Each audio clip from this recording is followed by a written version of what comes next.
Assalamualaikum warahmatullahi wabarakatuh, sahabat YouTube semuanya, sahabat matahari dari barat. Apa kabar kalian semua? Mudah-mudahan senantiasa sehat selalu, bahagia dengan keluarga dan banyak rezeki. Amin. Kali ini kita akan membahas tentang janji-janji kampanye calon presiden. Ya. Jadi kalau kita cermati ya, setiap pemilihan presiden itu, calon-calon presiden itu dan calon wakil presiden memaparkan visi dan misinya, ya. Cuma sayangnya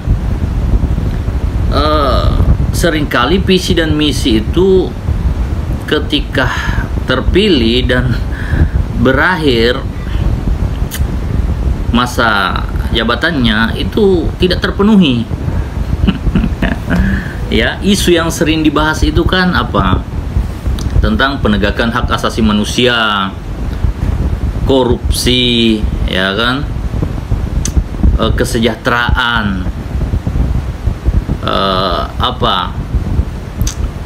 kesehatan dan lain-lain sebagainya, pendidikan, ya.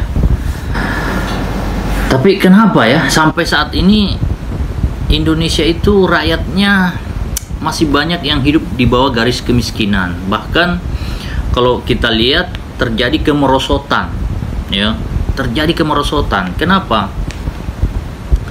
Contohnya saja Pak Jokowi selama memimpin, ya, apa? Banyak kejahatan, banyak narkoba, judi online, korupsi nggak ketulungan. Bahkan sekarang impor beras, ya. Belum lagi pembangunan dinasti.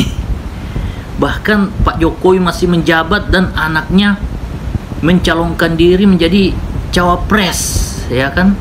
Dengan dirubahnya undang-undang Pilpres mengenai batasan umur. Ya. Ini kan apa? Keluar dari janji-janji kampanye soal penegakan hukum, ya. Kacau sekali, ya. Jadi apa ya, bisa dikatakan bahwa janji Presiden Jokowi dulu itu bullshit, ya. Ngaco. Bagaimana tidak, ya kan? Menambah utang menjadi 7,8 ribu triliun, tapi peningkatan ekonomi tidak terlalu signifikan. Peningkatan pendapatan negara tidak signifikan. Kenapa bisa seperti itu? Ya, kita lanjut bahas bersama.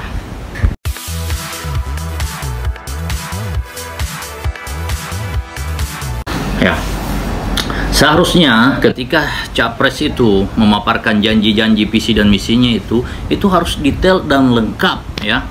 Kalau misalnya ingin membuat Indonesia menjadi maju, itu caranya bagaimana? Apa yang harus diprioritaskan untuk menggerakkan perekonomian? Harusnya seperti itu biar masyarakat itu menerima dengan gamblang. Oh, caranya seperti ini, masuk akal apa tidak? Jangan secara garis besarnya akan membangun ini, akan membangun itu, akan membangun bendungan, ya kan? Tujuannya untuk apa?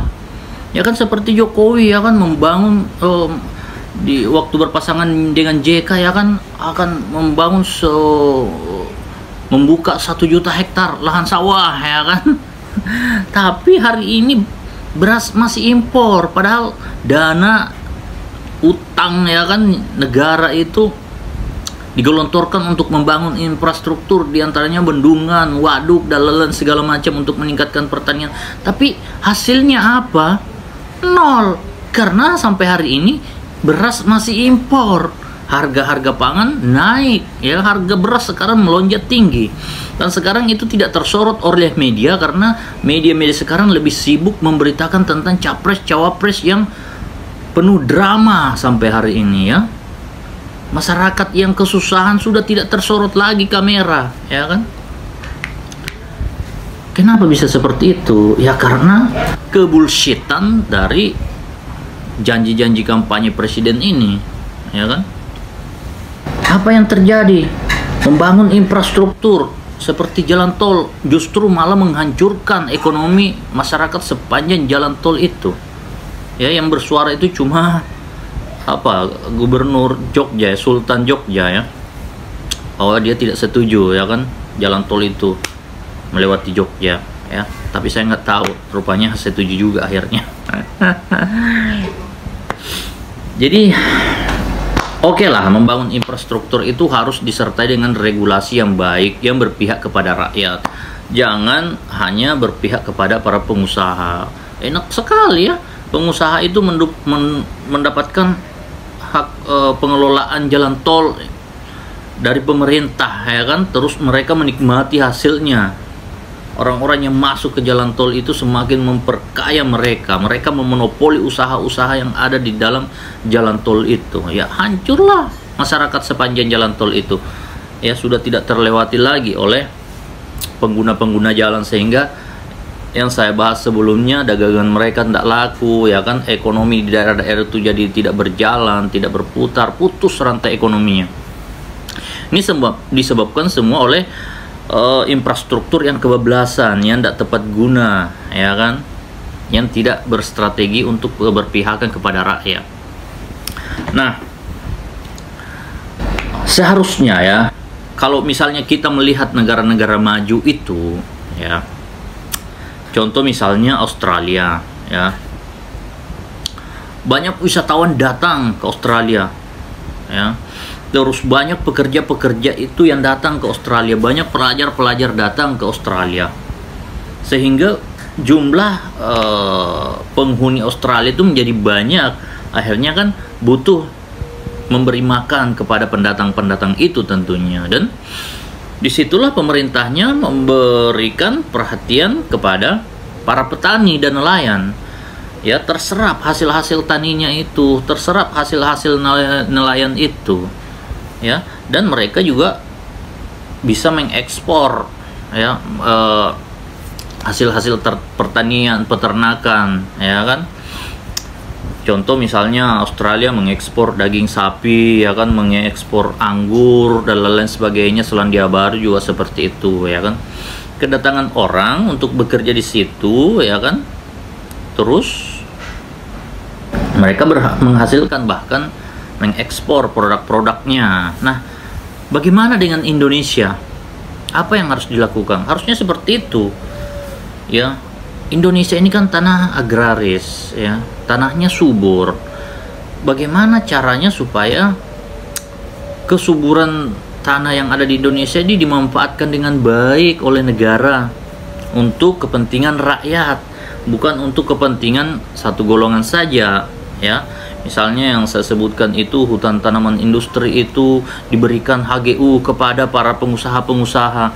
Harusnya HGU itu diberikan kepada rakyat. Ya, ditanamilah berbagai macam hasil pertanian. Nah, supaya bisa terserap, maka itu butuh pembangunan infrastruktur dari awal yang terkoneksi dengan kebutuhan rakyat. Contohnya saja ya, Indonesia mau dijadikan negara wisata misalnya ya kan, karena kita tahu bahwa semakin banyak orang yang datang ke negara kita, berbelanja, menghabiskan uang di negara kita, tentunya akan semakin besar perputaran uang yang ada di negara kita, dan fasilitas-fasilitas itu harus disiapkan. Apa sih kebutuhan orang-orang luar itu ketika datang berwisata? Ya tentunya keamanan, kenyamanan ya kan, fasilitas ya kan, terus sarana hiburan, transportasi yang memadai seperti itu, terus perlakuan, servis ya kan. Nah, tentunya juga kebutuhan makanan mereka harus disiapkan. Nah, supaya itu semua bisa terkoneksi dengan baik, maka seharusnya dari awal ya pemerintah itu mempersiapkan. Bagaimana cara mempersiapkannya? Memasukkan pelajaran pariwisata ini ke dalam kurikulum sekolah. Ya, kurikulum sekolah seharusnya pelajaran pariwisata ini dimasukkan ke dalam kurikulum sekolah, sehingga semua pelajar memahami bagaimana pentingnya pariwisata itu ketika dibangun di suatu negara, sehingga infrastruktur yang dibangun itu tidak sia-sia, karena rakyat sendiri pun punya kesadaran punya kesadaran untuk itu semua, ya. Jadi ketika rakyat sudah paham betul pentingnya pariwisata, maka pemerintah tidak akan susah untuk mengarahkan rakyatnya harus seperti ini, karena sudah didoktrinkan, ditanamkan sejak awal kepada generasi-generasinya. Nah, bagaimana yang sudah lulus sekolah, yaitu diadakan sosialisasi. Nah, dengan pariwisata inilah maka pertanian bisa diadakan secara besar-besaran, dibuka secara besar-besaran, dan hasil-hasilnya akan terserap. Nah, itulah yang akan membuat perputaran ekonomi itu menjadi semakin baik, ya kan? Nah, terus bagaimana caranya supaya uang-uang yang masuk ke negara kita itu bisa berputar di dalam waktu yang lama, tidak cepat lari keluar lagi. Ya, dibangun lagi kesadaran rakyatnya supaya tidak membeli barang-barang impor. Ya, dibangun UMKM, diberikan fasilitas kepada pelaku-pelaku UMKM supaya memproteksi usaha-usaha mereka supaya tidak kalah saing dengan usaha-usaha barang-barang dari luar. Nah, jadi ketika uang deras masuk ke negara kita, berputar di dalam dan kecil saja yang keluar, maka lama-lama itu akan menjadi semakin besar, menjadi semakin banyak uang yang berputar di negara kita dan semakin sedikit saja yang keluar. Nah, disitulah nanti pelan-pelan Indonesia ini bisa menjadi negara maju, negara hebat, negara kuat. Kenapa? Karena kita kaya jadinya lama-lama, ya kan, sedikit demi sedikit. Dalam waktu beberapa tahun saja itu bisa menggunung kekayaan Indonesia. Dan setelah kita kaya, barulah kita bisa membangun pertahanan, ya kan, sedemikian rupa untuk menghadapi ancaman-ancaman dari luar. Karena apa? Di saat negara kita sudah mulai kaya, maka pasti negara luar ini sudah mulai melirik, wah ini bahaya nih, jangan sampai menjadi negara maju nih, ya kan. Kan seperti itu, dan akan diberikanlah serangan-serangan, ya kan, berupa isu apalah, sepenyakit segala macam. Itu bisa saja terjadi karena persaingan di dunia ini seperti premanisme, ya. Siapa kuat itu yang di atas. Maka kita harus mampu berstrategi. Jangan seperti sekarang banjir produk dari luar. Ya, berapapun uang yang masuk ke negara Indonesia ini, kalau dibanjiri produk asing, maka uang itu akan lari keluar. Bahkan akan jadi minus, ya. Bayangkan saja, utang sudah 7,8 ribu triliun, ya kan? Tapi barang impor masih memenuhi jalan-jalan tol, jalan-jalan raya, seperti kendaraan itu kan rata-rata impor. Ya udah, sia-sia saja utang itu.